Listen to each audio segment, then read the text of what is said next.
Okay, welcome to Creative Writing, everyone. I am going to go over our first day's lesson here. For my students in Myanmar, I'm sorry that some of you are having trouble viewing the Zoom recording, so we're going to go over our class here. Okay, so I'm going to skip through our introduction here, and I'm going to begin here, talking about storytelling. Okay, so I want you guys to think, what makes a good story or a good poem? Think about your favorite story and why you love it. So for me, I've read a lot of stories that I really, really love. I think my favorite story might be The Beach by Alex Garland. And that was actually made into a movie with Leonardo DiCaprio. And one of the things I really love about that story is that the character is very relatable. I read that when I was a young man and I was traveling a lot, and I really felt like I could connect with the main character. And in yesterday's class, one of our students mentioned that having relatable characters is really important to making a story something that a reader wants to read or wants to engage with. So I want you to think, I know you've read probably a lot of great books, but I want you to think about one that's particularly memorable for you and what makes it memorable. And this can be different for everyone. Some people really connect with the character, as we just said. Some people love the setting of a story. Some people are interested in the plot or the author's use of description or dialogue. Remember, yesterday I talked about one of my favorite writers is Cormac McCarthy. He uses dialogue so well. So, what's something that really makes a story memorable for you? For me, I think it's the plot.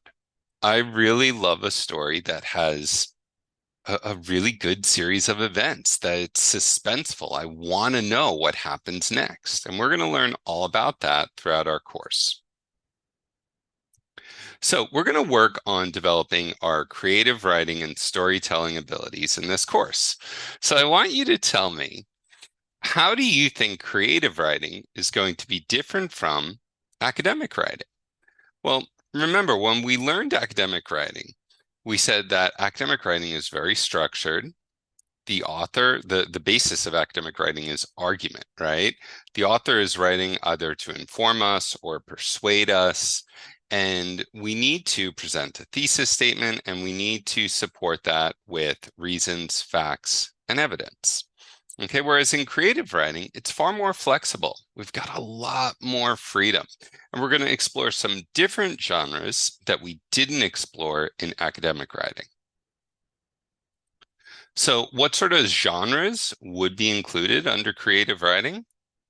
Well, poetry is one, short stories, life writing, and this is three examples here: biography, autobiography, and memoirs. But there are other types: letters, diaries, journals, fiction. That's a very broad category. Creative nonfiction, and drama. Drama is like plays. So for poetry, there's lots of different types: rhymed poetry, free verse poetry, and there's many subgenres: haiku, sonnets. We're going to talk about haiku in our course. Creative nonfiction, we've got things like our personal views on real events, and historical fiction. I love historical fiction. So we're going to talk about poetry, memoirs, and fiction in our class. Okay, so talking about poetry, what does poetry include and why do authors choose to write it? Well, poetry is all about expressing our feelings and our emotions. It's a really flexible genre of writing. So by flexible, I mean that there are many different subgenres of poetry, and we can write on a variety of topics. But again, it's written to express the thoughts and the feelings of the poet. And when your reader reads your poetry, that should invoke an emotional response from your reader. They should be able to connect with whatever it is that you're writing. Life writing. Remember, we said life writing includes things like biographies, autobiographies, and memoirs. A biography is the true story of a person's life written by another person. It usually begins either from birth or from early childhood until that person's death, or if they're still alive, until the time of writing. Okay, an autobiography is actually written by the person. So if I'm writing a story about my life, it's an autobiography. If someone else is writing a story about my life, that person is writing a biography. Okay, so the difference here in terms of narrative point of view, if I'm writing, I'm going to use a lot of first person pronouns like I, me, my, and we. Whereas if another person's writing, they're likely to use a lot of third person pronouns like he, she. Okay, we are going to focus on memoirs in our class. A memoir is a little bit different than a biography or an autobiography. A biography or an autobiography might include the entirety of a person's life or most of that person's life. A memoir is kind of like a snapshot. It's just focusing on one particular point in that person's life. So when we look at the word memoir, we see the word memory inside. So you're really focusing on one particular memory and you're recounting that for your audience. Fiction, broadly speaking, fiction is it's this huge umbrella that includes so many subgenres underneath it. Fiction is simply made up stories, right? It's something that's not true. So we really get to be creative here. Okay, so what are the elements of a good story? Remember, we talked about this. Okay, things like the characters, the setting, the plot, the author's use of description and dialogue. As I said, this is a very broad genre. So just like poetry, we can be really flexible and really creative when we are writing fictional stories. Okay, so our story structure relates to our characters, our setting, and our plot. The characters are who or what the story is about. Okay, remember, it doesn't need to be a person. It could be an animal. The setting is where and when the story takes place. Throughout our course, we're going to talk about developing the setting of our story. And when we add things like when the story takes place, the time of day, the time of year, that can really add to the setting and create a different type of mood for our reader. And our plot is what happens in the story.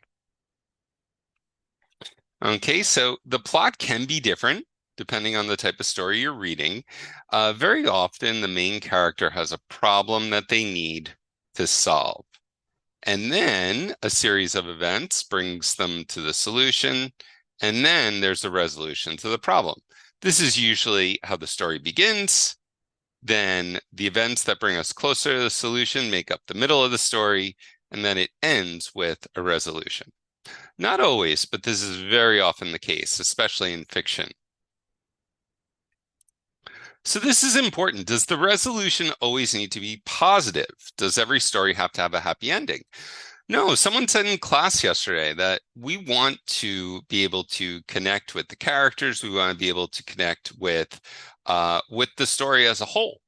And unfortunately, life doesn't always have happy endings. So sometimes if we're experiencing something that didn't have a positive outcome, we might be better able to connect with a story where the character has a similarly negative or the lack of a positive outcome in their writing. So, that's something that, we could look at this conversely. So suppose that we're facing a situation that is very difficult and we didn't have the expected outcome or the outcome that we hoped for. And then we read about a story where the character faces a similar situation and they do have a positive outcome. We might say, oh, well, that's not really what happens, So we need to be able to connect with our characters. So sometimes things have a happy ending, sometimes they don't, right?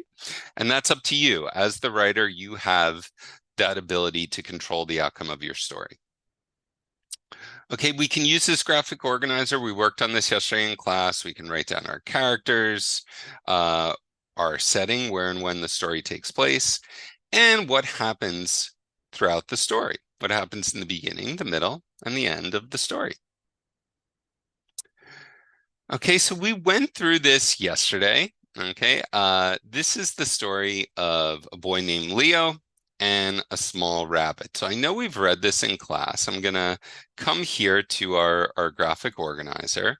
So who were our characters in this story? Well, our characters were Leo and the rabbit, right? The setting. Now, if I wanted to be really, really simple, I could say Greenfield, right? It says that's the village that Leo lived in, right? But I know that there's more to the setting than just Greenfield. So I'm going to say he was in a forest near Greenfield. Okay. What time of day was it? Well, I see, uh, it's afternoon. It's a sunny afternoon, and in the interest of space here, I'm going to say sunny afternoon turning to evening. Okay. Because throughout the story, the setting does change, right? It's an evening story or an afternoon story, but then it changes to evening time when Leo gets lost. There are tall trees. So I'm going to say a forest with tall trees and a river near Greenfield, and it's in the afternoon or the evening. So that's a more complete description of my setting because I included a lot of elements, and that helps the reader to picture it, right? If I just said it's in Greenfield or it's near a forest, well, if I add more detail, it helps the reader to better understand what that setting really looks like. I can start to picture it. So in the beginning of the story, well, Leo is at a river when he sees a rabbit who is caught in a bush. He frees the rabbit. Okay. Then, as night falls, Leo gets lost. So we can see there's a clear problem in our story, right? Leo can't find his way home. It's getting dark. It's also starting to rain. That's another element I could add to the setting. The rain is important. Okay, that adds to the mood. Leo really needs to get home and get out of the rain. In the middle of the story, Leo hears the rabbit, and the rabbit begins taking Leo, or I'm going to say instead of taking, I'm going to use a more descriptive word. I'm going to say he begins guiding Leo through the forest. Okay, and in the end, Leo arrives safely back at his village. Okay, so all right, so there I've got a completed graphic organizer with the characters, the setting, the plot, right? I can see I've got in the beginning of the story, I can see the problem. Then I can see the rabbit is taking us through the story, and at the end, Leo arrives back safely. And again, this is a very short, very simple story, but it's a great way to understand the story structure. Okay, so let's go ahead and move on. Okay, so talking about theme. The theme is the message the author wants to share with us in the story. Okay, so different stories have different themes. right? And the way we interact with the story can really impact how we view the theme or what we think the message is. In our story, I think the theme was pretty simple, right? And the author even tells us if we go back here. Okay, courage and kindness could solve even the toughest problems.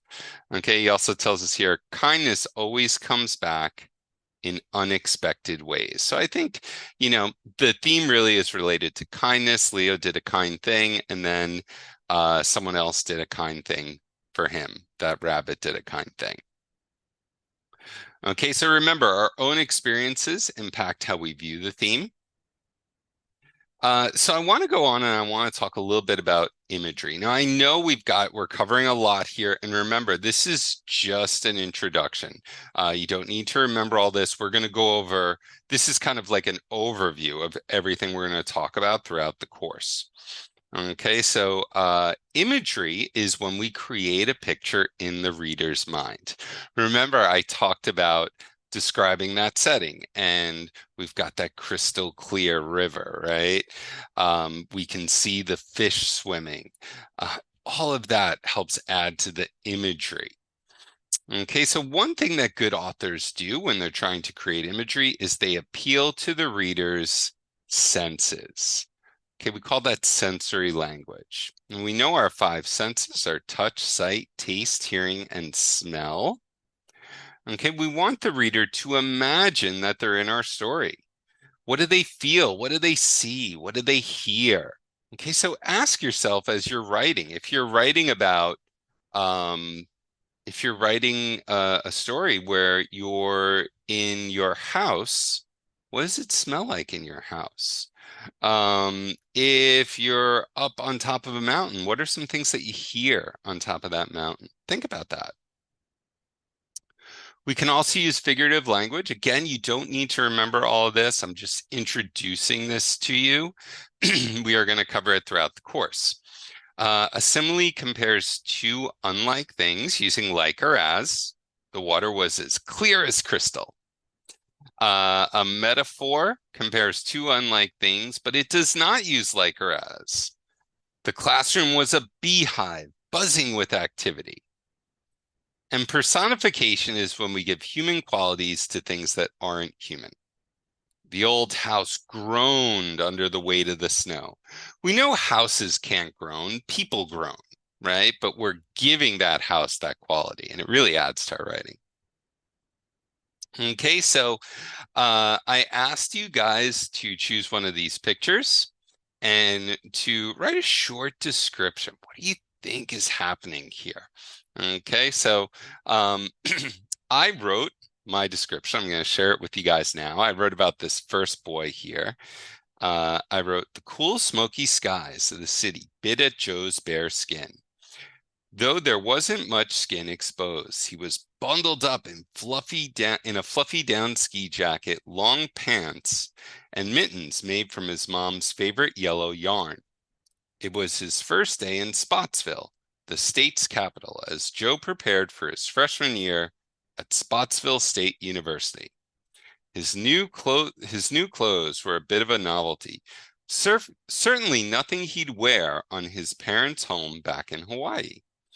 Okay, so that's how I started in my 10-minute free write. So, or I think we took about 5 minutes to free write. So, choose one of these pictures and think about how you can describe it.